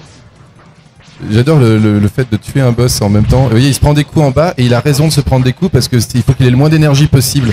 Donc il tue le boss, il s'en fout de ce qui se passe sur l'écran de Megaman X. Il faut qu'il se fasse toucher. Et là, il a tué le boss de l'autre côté. Donc il est en pause sur Megaman X2 et il va pouvoir s'occuper tranquillement du boss. Il faut qu'il se fasse toucher dans Megaman X1. Voilà. Et donc ça dure comme ça 41 minutes, on va pas vous montrer tout. Surtout qu'il y a des trucs qui sont encore plus fous. Ben, si on en fait 2, autant en faire 4. Hein, c'est l'état d'esprit, hein, on vous a dit, l'état d'esprit du Tool Assisted Speedrun, c'est quand même de repousser les limites. Et vu que c'est Megaman, bah c'est bien, c'est toujours le même truc, hein, tu sautes, tu tires. Il y arrive plutôt bien. Donc, alors le seul truc un peu dérangeant, moi je trouve, c'est toujours ça. Il y a les 4 musiques. Les 4 musiques, les 4 tirs. Ça fait de la grosse noise. Ouais, et c'est vrai que c'est impressionnant, quoi. Et ça leur prend un certain temps. Hein. Mais le pire, c'est de vous dire que vous n'allez pas le faire sur le même jeu. Voilà. Là, c'est d'autant plus impressionnant que même si le gameplay est au moins là pour 3 des 4 jeux relativement similaires, il y a quand même des grosses nuances, et au niveau de la physique, il y a également des nuances qui sont assez fortes. Contrairement aux 4 Megaman où c'est quasiment des répliques, voire c'est que du level design finalement. Là donc on a le Super Mario Bros 1, le Super Mario Bros 2 officiel, qui nous est sorti beaucoup plus tardivement, enfin sous le nom Lost Levels.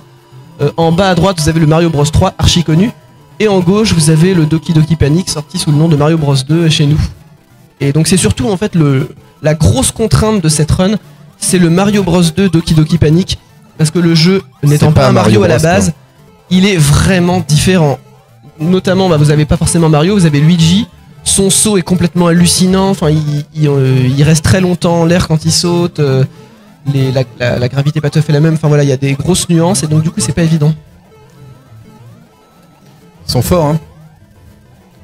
Mais c'est le début. Alors, nous, on s'interrogeait un petit peu sur les variations de main, on vous en a un peu parlé, si on imagine jouer par exemple à Mario Bros sans bouton, juste avec la croix, s'il y a des glitches ou je sais pas, vous pouvez imaginer les variations de main, vous pouvez même aller les proposer, hein, je pense sur TS Vidéo, si vous avez une idée de run et de dire « Ah, regarde ici ». Ils sont preneurs de challenge, quoi. Ouais, ils aiment bien les challenges. Ouais, ça, si vous leur dites « T'es pas cap », c'est des mecs qui ils aiment bien se rebeller contre ce genre de phrase. Toujours dans cet état d'esprit. Hop, et puis... on va parler de quelque chose aussi qui est très bien. Voilà, c'est le truc parce que depuis le début en fait on utilise du coup TAS, l'acronyme comme Tool Assisted Speedrun. Des fois il est aussi utilisé pour Tool Assisted Superplay. Donc nous on s'est pour l'instant beaucoup concentré sur les speedruns, terminer le jeu le plus rapidement possible. Tool Assisted sur émulateur avec des outils, je dis ça parce qu'il y a des nouveaux arrivants. C'est pareil pour la distinction speedrun Superplay. En gros Superplay, faut voir ça comme une très très grande famille. Et en son sein, il y a le speedrun. C'est une sous-catégorie, ça fait partie de la famille du Superplay. Superplay, pour dire ça de manière extrêmement simple, vous n'avez qu'à faire une traduction littérale, c'est juste super bien joué, quoi. Dites-vous ça vous permet d'avoir à l'esprit que c'est vraiment une très très grande famille. Et on peut faire du Superplay, donc super bien joué, sans pour autant avoir comme objectif de terminer le jeu le plus rapidement possible. Du coup, vous avez les speedruns, ça reste ce qui est le plus souvent fait. Speedrun standard, speedrun avec contrainte. Vous l'avez un peu vu tout à l'heure, celui-là. Voilà. Et on peut se fixer des choses complètement annexes. Style, juste foutre le bordel dans le jeu et montrer les défauts. Donc voilà, c'est la première, l'autre catégorie, c'est les Tool Assisted Super Play Fun, quoi. C'est juste, on s'amuse, on divertit le spectateur, quoi. Mais bon, on va pas là, on a commenté. On l'a commenté tout à l'heure. Une autre qui est très connue, qu'on aime beaucoup, c'est la fameuse ISS. Un match de foot, comment dire, comme on aimerait en voir plus souvent. Regardez cette finale, 4-0 Argentine-Brésil. Ah, ils vont peut-être réussir à marquer. Oui, c'est très difficile dans cette surface de réparation. Mais il s'en va. Ah, il tire. Et non, ça poteau. Le gardien est très fort. Et voilà, but quand même à la fin. Voilà, et pendant tout le jeu, en fait, il va s'amuser à décaler le moteur physique. Vous allez voir des choses improbables. Si vous ne connaissez pas le Tool Assisted Speedrun, enfin du moins le Tool Assisted Super Play là, je vous conseille celui-là, parce qu'il est extrêmement fun. Épisode 30. En fait, vous n'avez pas besoin de connaître le jeu, hein, ça reste du foot, vous connaissez les règles, donc vous pouvez très facilement suivre le match.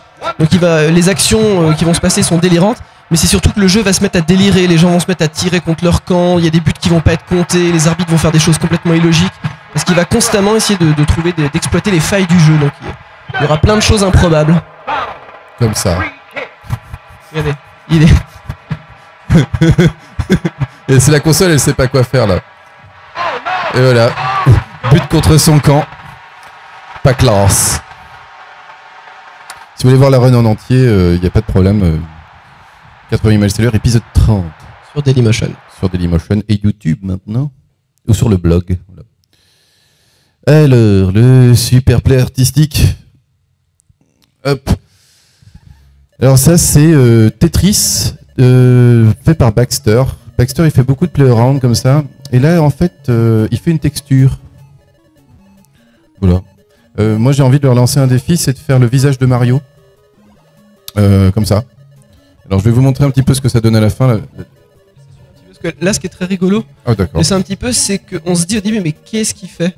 Donc en laissant un petit peu, petit à petit vous allez voir, vous allez comprendre son objectif. Moi on met au moins, il y a la moitié de la run, on saisit pas. Et là, vous avez un bel exemple de manipulation de la chance. Il va pas avoir de cube ou très peu. Regardez les occurrences à gauche. 0 cube. C'est quoi le nom officiel du cube? C'est 0 O? C'est O. C'est O. Ouais, pour tous les fans de Tetris, il y a des lettres pour chaque pièce. On en parlait hier, hein, ça fait appel à votre instinct naturel de ranger les choses. Et si Usul est dans le coin, pour lui, c'est une allégorie de la vie où les problèmes s'accumulent et à la fin, vous mourrez. Merci à Usul, je sais pas, il doit être par là. Je trouvais ça très beau. Voilà, ça commence à se dessiner, vous captez un petit peu. Essayez de le faire. Vous allez voir que c'est 100 fois plus dur que faire des Tetris. Parce qu'il faut raisonner 20 pièces à l'avance en se disant, alors si je laisse ça, si ça tombe, du coup ça va disparaître. C'est comme faire des combos de 15 à Puyo, quoi. C'est complètement hallucinant, quoi. Et ils y arrivent. Donc voilà, il va vraiment essayer d'aller le plus loin possible parce que ça vient le défi à terme, c'est d'aller le plus haut, quoi. Vous dites, il va pas passer, c'est impossible, il peut plus le faire. Mais non, mais enfin, mais tu peux pas passer là. Si. Ah, vous allez, hey, non, il meurt pas, hein.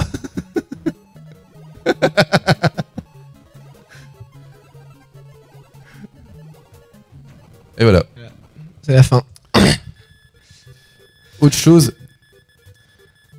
ça je suis content parce que c'est moi qui l'ai fait. Mario Paint, ça sert à rien de le faire. Néanmoins, c'est quand même rigolo de faire du Tool Assisted Mario Paint. Alors je vais baisser un peu. Musique de Sid Beatball, un ami qui fait de la musique 8 bits.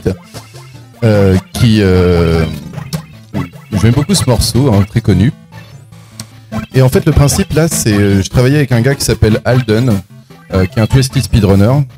Et le défi, c'était de faire le dessin qu'on voulait dans Mario Paint, quoi. Et en fait, vous prenez une image sous Photoshop, vous baissez sa résolution, vous enlevez des couleurs. Une fois que vous avez fait tout ça, vous pouvez commencer à vous dire que vous allez peut-être pouvoir le dessiner dans Mario Paint, en contrôlant la manette. Alors ce que vous voyez là, c'est un peu particulier, parce que c'est une accélération du Tool Assisted Speedrun. J'ai dû accélérer le task pour vous donner une idée. C'est quasiment pas regardable, ça prend, ça prend 2h30 de faire le dessin en vrai. Là je vous l'ai mis en 3 minutes quoi, hein, parce que voilà, sinon c'est un peu... Il y a une projection demain de la run. Voilà, en entier. Si vous êtes gentil, je peux en faire un, je prends une photo, ça se fait en 5 minutes, hein, c'est pas dur. Donc là, j'avais fait en sorte que ça colle à la musique. Tu fais une accélération d'accélération. Je vais faire l'accélération d'accélération pour que vous voyez quand même un peu le dessin à la fin. On est au tiers. Voilà. Donc je suis très fort dans Mario Paint grâce au Tool Assisted Mario Paint.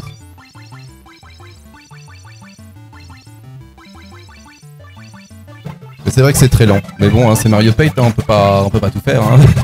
Les limitations. Voilà. Là, on va arriver à d'autres choses encore plus rigolotes. On va avoir besoin de vous là. Ouais, on va avoir besoin de vous parce qu'on peut mélanger les deux, fun et artistique. Et faut que ce soit beau, faut que ce soit drôle, et là on va jouer un petit jeu. Alors on va faire un petit jeu et je pense qu'on peut faire un jeu. On a bien droite-gauche là.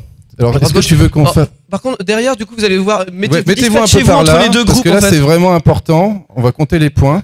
Mettez-vous dans une équipe. Hein. Ouais. Ils ont l'air plus forts ceux-là. Ouais. Moi je dis c'est toujours la droite qui gagne. Donc après c'est à vous de voir si c'est ma droite, votre droite, vous démerdez. Hein. La droite. La droite, bon, tout à fait. Tous ceux qui sont là, vous allez me donner des chiffres. Parce qu'on va faire du calcul mental ensemble. Pour améliorer vos capacités. C'est très complexe. Hein. Tous ceux qui sont à droite avec Cœur de Vandale, vous allez nous donner les noms de ce qu'on va voir. Alors, honnêtement, ça va être beaucoup plus difficile et du coup beaucoup plus gratifiant. Et vous pouvez crier, il n'y a pas de problème.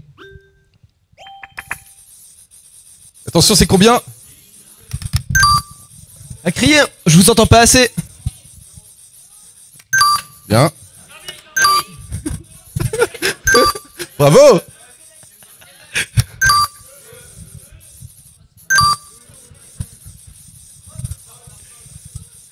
Ah, c'est bien, vous allez vite, hein. Plus vite que lui qui me dessine. Hein. Ah, vous pouvez les aider des fois un petit peu, quoi. Aidez-les, quoi. Ah, c'est trop facile, là. Hein.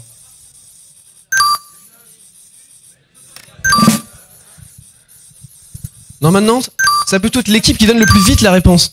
Ouais. Ça braille plus. Bon, j'écoute. Faut parler plus fort, on vous entend pas ici. Hein. Ouais. Ah. Trop lent. Bon, vous dites que vous voulez. On s'en fout des chiffres, ça sert à rien. C'est les premiers qui arrivent à nous dire les persos. Criez plus fort, on vous entend pas assez.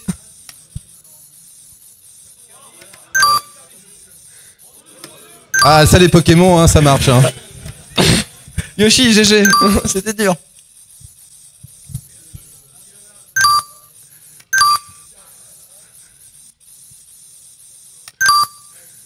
Ah. Oh, je suis Ah, bien, quand même. Le grappin, oui. Voilà. Et ils sont plus actifs à gauche. Ils ont une plus grosse culture vidéoludique ou vous êtes juste plus passif? Allez, vous pouvez participer derrière. Rapprochez-vous si vous voyez pas. Ah, les Pokémon, ça, à chaque fois, hein. Ah ouais. Les Zelda.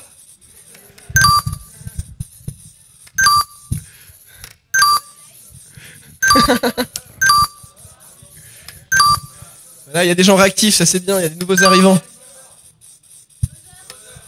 Pas mal. Voilà.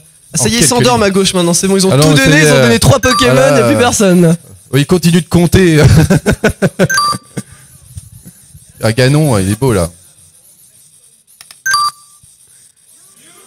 Ah, les Pokémon, les Pokémon, ça y va. C'est permanent, ça. Hein, autre théorie, c'est que les fans des Pokémon ont plus de voix, je sais pas, plus de coffres.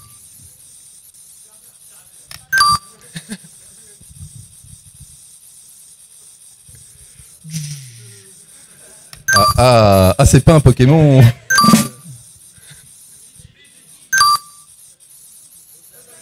Putain, mais il a dit. Faut se battre. Brailler plus pour les personnages Nintendo, parce que là, on va croire que les personnages Nintendo sont moins connus, quoi. Non, il fera pas Ken, on est désolé.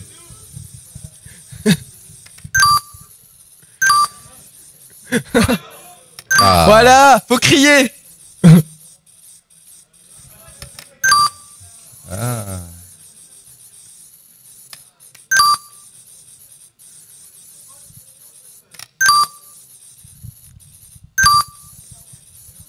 Vous êtes pas bon, hein. déçu. Il y en a 100, hein. C'est samedi, vous êtes déjà fatigué? Ouais. Le Stunfest, c'est aussi demain, hein, pour ceux qui ne le sauraient pas. Vous êtes sur les rotules. Ça Voilà. mousse.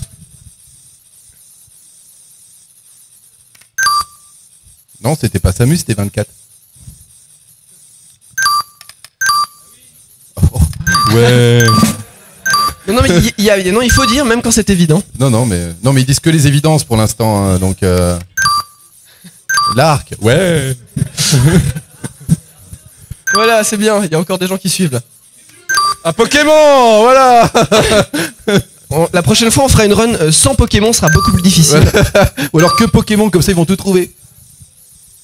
Il y en a bien plus de 100 des Pokémon maintenant.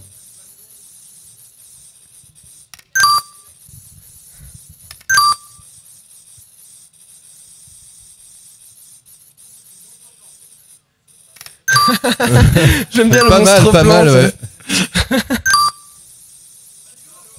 Ah, Fox c'est pas mal connu aussi.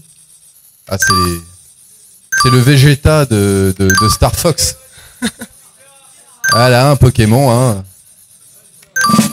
Il faut savoir que Ryuto, qui a fait cette run, est également fan des Pokémon.